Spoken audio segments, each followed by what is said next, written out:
All right, welcome inside the podcast on this glorious Tuesday. Al, what's going on? Oh, hi there, Jerry. I have a couple of items. One, I was curious. Every White House has a White House press secretary, and Yes. I'm fascinated with this young woman, 27-year-old Caroline Levitt. Yeah. She speaks for the president. Like reporters ask her questions, and then she answers as if She's him. She's him, yeah. Yep. And I was wondering, do you think that I've worked with Boomer and Geo long enough that I could be their press secretary? Yes. I could hold a press conference and take questions about how Boomer and Geo feel about certain items. So, yes. So, yeah. But I also think that she is briefed on what the messaging they want out there is before she goes out there and just speaks for him. Yeah. That having been said, I think if you did your briefing with Boomer or Geo, and even if you had to then answer something that was not out of bounds, but maybe wasn't in the itinerary of things you discussed, I think you absolutely could speak for them. Yes. Yeah, I feel like I know what their takes are on sports topics. Yep. I've been here. Boomer for sure. Yeah, like today, I could I held a press conference and I got the question. A reporter, I might say yes from the Wall Street Journal. Yes, the Giants just hired Matthew Stafford's brother-in-law. Does Boomer think that means Matthew Stafford is coming here? I'd say, well, Boomer believes that Matthew Stafford, while he would be a great fit with the Giants organization, doesn't feel that the Giants have the financial resources that they would want to put all of that money on what Matthew Stafford is expecting to get. That'd be a great answer. Right? And that sounds like something Boomer would say. Yeah. I agree. Be like, what does Boomer think of the Giants and drafting a quarterback there? It's a great question. While Boomer likes both Shedeur Sanders and Cam Ward, he doesn't really feel like they are top 10 picks in the draft. But with the Giants situation being what it is, does he think the Giants will draft Shedeur Sanders? He does. And he also thinks it could work out. Not for nothing. Why don't you stop producing and just be their press secretary? Yeah. It's pretty good. I might do like a live stream where I just take questions. Al Dukes, Boomer and Geo press secretary. I just take questions for him. You might want to just run that past them first. Want to buy those guys first? I would. Yeah. I could even take non-sports related questions. Like I know enough about Geo's family. You know what I mean? Like questions about Louise. Yeah, about Louise, about his children, Yeah. about his wife. Yeah, definitely about Louise. All right. So why don't you hit them up? Mhm. You can charge them each $50K each. You make $100,000, and all you got to do is talk to the press when they want to talk about Boomer and Geo. Yeah, like when Neil Best reaches out and says, "Oh, I'd like to talk to Boomer about the radio and the upcoming baseball season." I'd be like, "Al will handle it," and then I'll just answer for Boomer.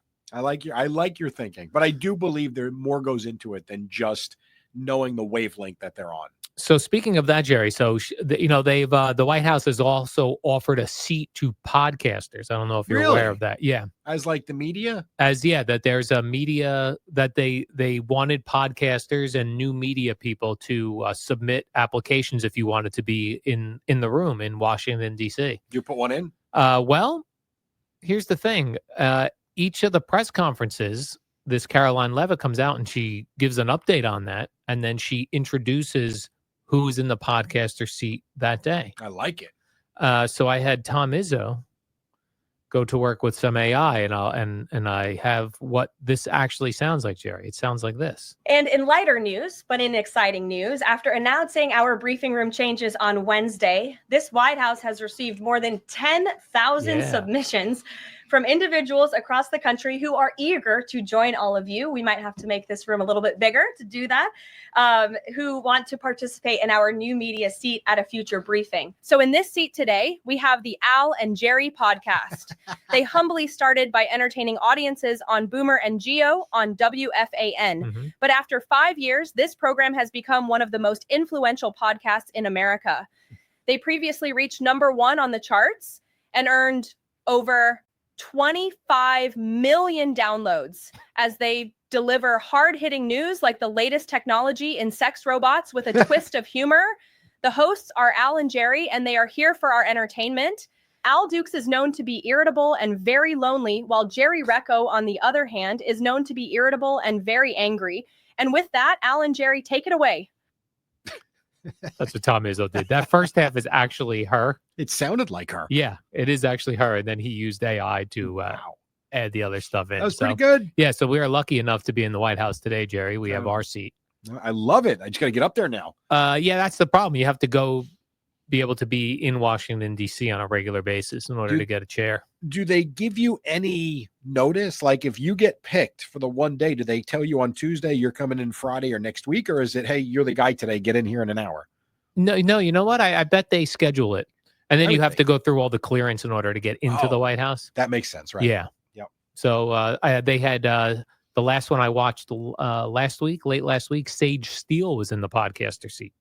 So that's interesting you brought her up. I didn't understand what I saw. I thought she actually had a permanent seat in the White House doing something. I didn't realize that was the podcaster seat for the day. Yeah, she had the podcaster seat for the day because that was the day I think it was for women athletes where they were no longer allowing trans athletes to compete against women. So Sage Steele was there for that day. All right.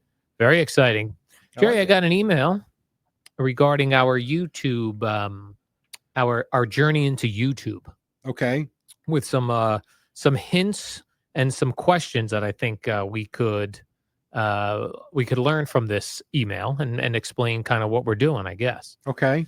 Well, let's see. This comes from Jamie, and she says that she thinks it's a mistake that the Alan Jerry podcast is on the WFAN platform. That's what I said. But here's the reason. You don't own the content if you do it that way, and it is difficult to find mixed in with all the other shows. You also don't get any of the money should it become monetized. Lastly, well, let's address that one first. First, yes. we do get paid for the podcast Correct. here, which is nice. Yep. And then we will do a revenue share if anyone ever starts watching this on YouTube, as we do with the audio version. Correct. We've been doing the audio version for believe it or not, 10 years I now. believe it. I know. And we do make money from that. And they pay us, and if we hit certain download numbers, that's the way the podcasters get paid. So while it would certainly be exciting to own our own programming, Odyssey is doing a lot of the legwork, or all of the legwork, for advertising and all that stuff. Yes. So they're nice enough to pay us for that. It says also, you also don't get any of. Okay. Lastly, you guys don't promote it enough with clickable links that go right to the episode. Oh, okay. Now, I agree with that, but I also know that unfortunately on Twitter, when you put out something with a link in it, doesn't work because Twitter doesn't want you leaving the platform. Yeah. So if you notice, anytime, like even if I quote tweet an article that's posted that has a link, when you look at the numbers, you get nothing. Right. So that's where I'm curious about becoming, doing the verified and the membership thing, if they will allow more to go through or they won't. As you know, with the website, with selling the calendars and the merchandise, the most traffic I get to the website has been either A, when we mention it on the show, or B, when I paid for Instagram ads. The links on Twitter, not great. It doesn't. And you can see the analytics. It just doesn't go anywhere. I know. It's funny. Even if I know there are keywords that Twitter will hide as well. Like even if I just write, hey, check out today's latest podcast. Jerry and I discuss jeans. Okay. Just using the word podcast or using the word episode. That knocks it down? It knocks it down. Yeah. They are so smart. I even I tried everything when we were first started doing this. And even when I was doing the Al's Boring podcast, sure, I would not write anything. I would take a screen grab of the graphic for the podcast. That's all I would do. Right. And that got They still figure it out. They still figured it out. I wonder does Twitter have programming like YouTube? Like, could you post our video directly to Twitter? You could. You could. So why wouldn't that count? Oh, I guess the revenue is different because it's YouTube. Then you're sharing revenue with Twitter. Because I would think that's probably the best way for people that actually care or want to watch. Because if the people are clicking on your follow button, right, wouldn't you think that's the majority of people that might actually click on it to watch? I would think so. But yeah, the Twitter algorithms, or all the algorithms, are very screwy. It's very difficult. Strange. And that's where you always talk about when you're making it as a career, be careful because it could go away as quickly as you build it. Yeah, she also said, I think a lot of your fans would appreciate any musical guests. Oh, I would love that. And then how about this funny line to close it out, Jerry? Just my 2 cents, which given the cost of making a penny is not a lot these days. See, now that's a listener and a viewer right there. That's a good one. You rock. So those are good suggestions. Yeah.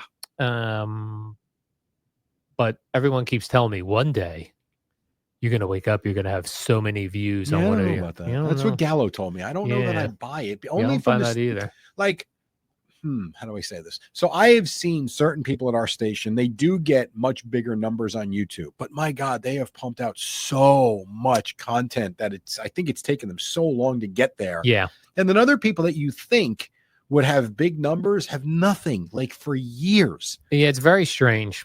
And I've been watching, I've been looking now more at how many views people get. Yeah.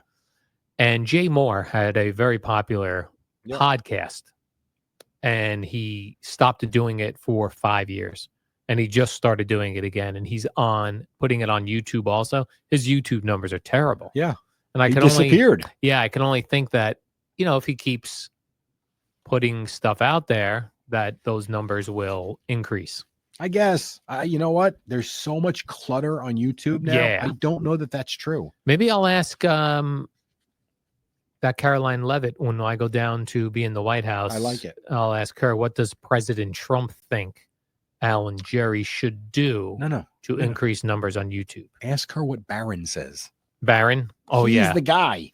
That's true. Barron knows all about podcasts. I read something very interesting the other day where it said because obviously for all these platforms, there's no question about it. The first ones in are the ones that build the biggest audience. Okay. I read something the other day and it said, go talk to your teenage kids and find out what's the next up and coming thing. Oh, I like that. I went and asked my kids. They had no idea. It's funny, nothing from them. It's funny because when new things come along, my initial thought is, I'm not getting involved in that. I know. Well, that was TikTok. I never once started a TikTok account. And I'm glad I didn't, the whole thing with China, I guess. But that became huge, and it was one thing that I don't even know what it is. To this day, I don't even know what it is, other than I know it's videos, but I don't know the platform at all. Yeah, I've not been on TikTok either. But because I did that, I'm not getting involved in this. I know. I already got the Twitter and Instagram. It's too much. Yeah. And I barely even post on Instagram. Yeah, I haven't logged into Instagram in a few months now, and Facebook I haven't logged in probably 6 months. Yeah, I use them for different reasons. Like my Instagram's a lot of food related things, nutrition type things. Mm-hmm. And then my Facebook now is just what's going on in Bradley Beach, where I live. Right. And I actually, Jerry, my main stuff that I get on Facebook is about the corns on the footpads of my dog. Oh boy. This is where I'm at. Wow. This is where life has taken me. You're proud of that. This is where my life's journey is right now. That is funny.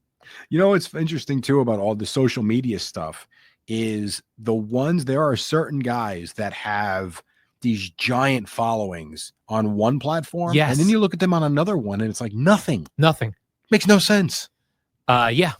Yeah, Boomer had me play some girl singing songs on, and he brought me to her Spotify page because that's where I play music out of. He goes, "Oh, play this coming out of break. This is a really good song." Right. And I looked ahead, like barely any plays. I was like, "Where's he getting this from?" Then I went to her YouTube page. Yep.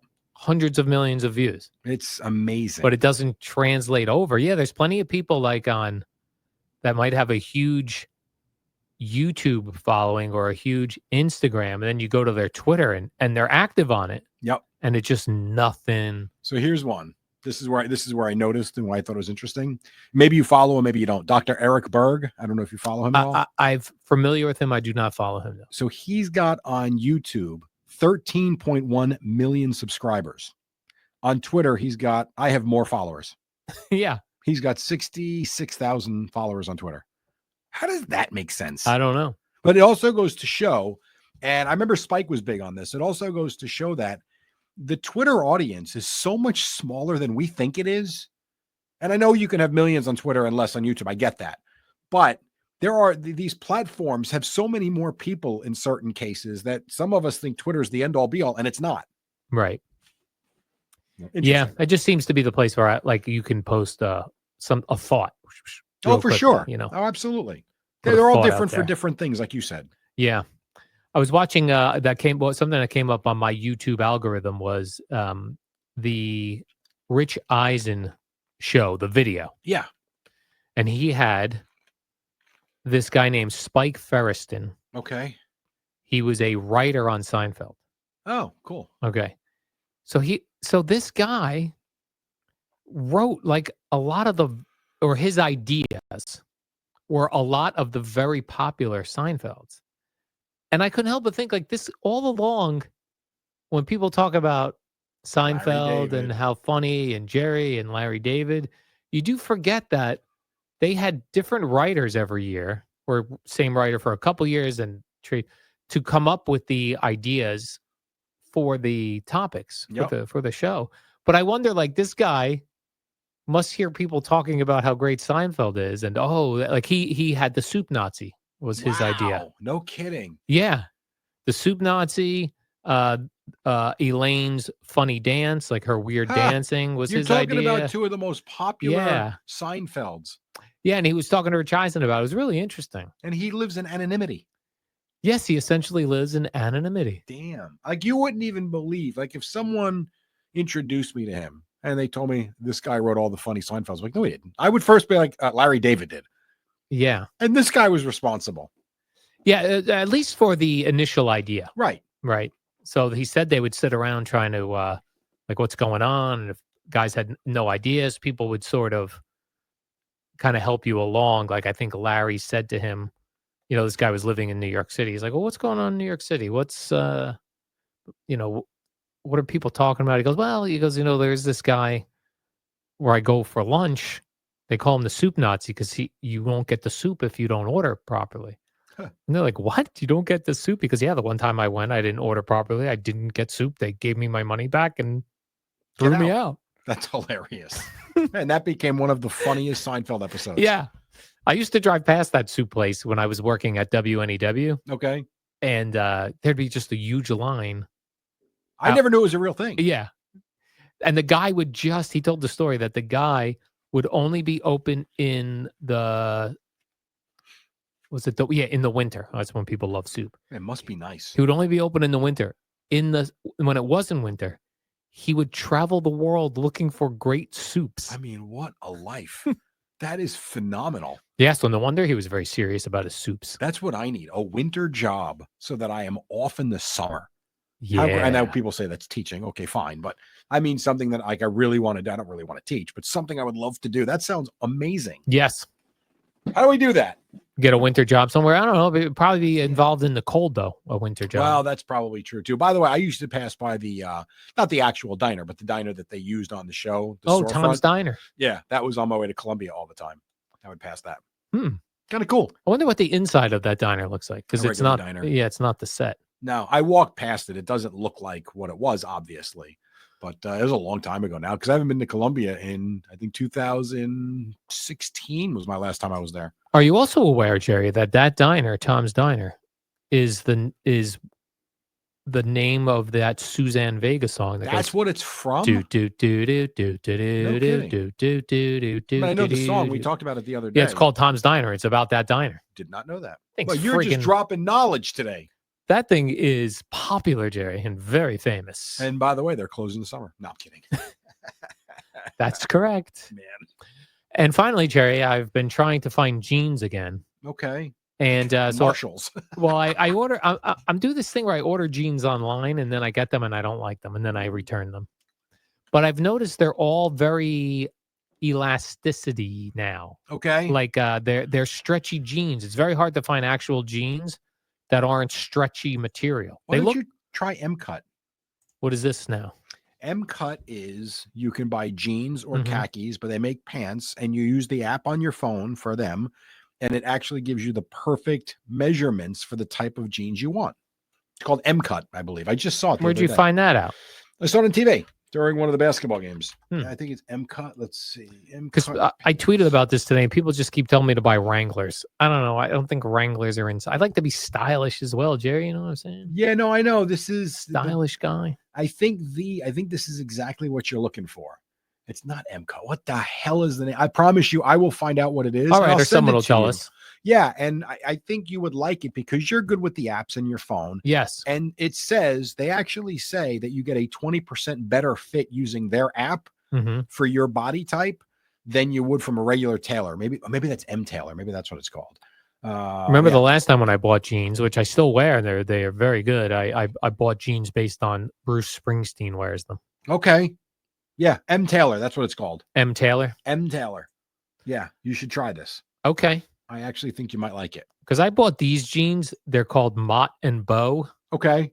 I keep seeing all their ads on social media, and it was like, oh, these jeans will give you a butt if you don't have a butt. How do they do that? They pop a balloon in there? No, I guess just the way it hugs. That's interesting. I didn't see a butt in my pants when I put those jeans on. You go to M-Tailor. You tell me what you think. The website's pretty good. It explains everything. Okay.